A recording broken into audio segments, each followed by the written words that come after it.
Para Más Rugby TV es un honor estar pues donde todo empezó, en donde inició el rugby en este país, Inglaterra. Estamos en la ciudad de Rugby. Hay que saber que aquí es donde estudió William Webb Ellis y donde inició el juego de rugby. Vamos a tener un contenido sobre lo que es el museo, que es donde estamos ahorita.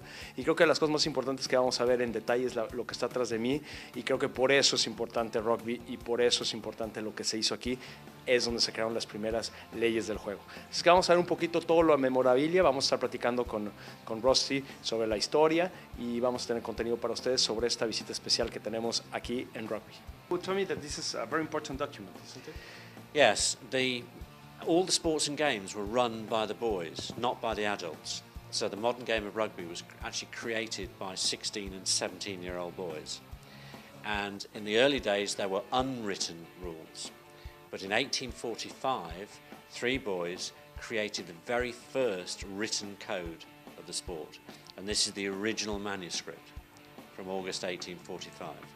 So these boys arrange the laws of the game, that then prove it as what we know today as 22, but they were boys trying to understand the game they are playing, to show to the others? Well, in fact, the rules, they were actually called rules those days. They didn't become laws until 1871, when the RFU was formed. But these rules were a clarification of certain points. It wasn't a manual on how to play the game, because the boys grew up with the game, so they knew the basics. These were just very specific things. So, for example, Rule 26 states no hacking with the heel or above the knee is fair. And hacking was, well, there were 2 types of hacking. Hacking over was tripping somebody up, and hacking off the ball was kicking them away from the ball. Okay, so this hacking was for both. Yeah. Okay, and this, you told me they were the caps, the original caps that now become, what is the caps from the national teams that have every time a player. I'm going to say that in Spanish. Hay que saber que este es el origen también de lo que son las caps. Vimos durante las coberturas que hemos tenido la Copa del Mundo que los jugadores internacionales, cada vez que representan a su país en un torneo internacional. De hecho, acuérdense que tuvimos la oportunidad de estar allí enfrente de Manonu cuando Mejor le puso su cup número 100. Esos caps inician aquí y vamos un poquito a conocer la historia. ¿Okay? In 1839, Queen Adelaide visited the school, and the headmaster's house, the boys' and schoolhouse, decided to wear caps of royal crimson, and this is one of the original 1839 caps. These spread around the school, but eventually they became the international cap. So when anybody in any sport is capped for their country, this is literally where it came from. Pues yo veo muy interesante saber el origen de esas famosas caps. Vamos a seguir viendo más contenido con Rusty. Gracias, Rusty.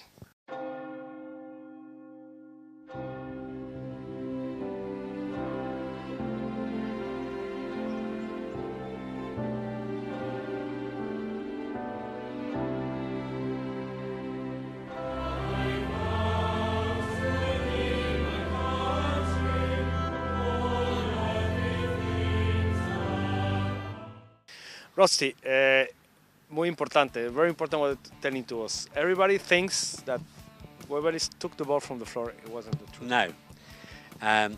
The line, I think, which causes the confusion is on the plaque behind us, and it says that he first took the ball in his arms. Now, in Webb Ellis's day, those rules written or spoken by the boys, they weren't written yet, said that you were allowed to catch the ball, to take it in your arms. When you caught the ball, you had to stop, and then you could take a kick towards the opposition's goal. And we know that that was the rule in Webb Ellis's day. Now, by a few years after Webb Ellis, that rule was no longer in force, and running with the ball was perfectly legal, because Webb Ellis, instead of stopping, carried on running. And that's the distinctive feature of the rugby school game. Now, we know it was created between Webb Ellis's day, or became legal between Webb Ellis's day and the late 1820s. So the person who first wrote about it knew the school.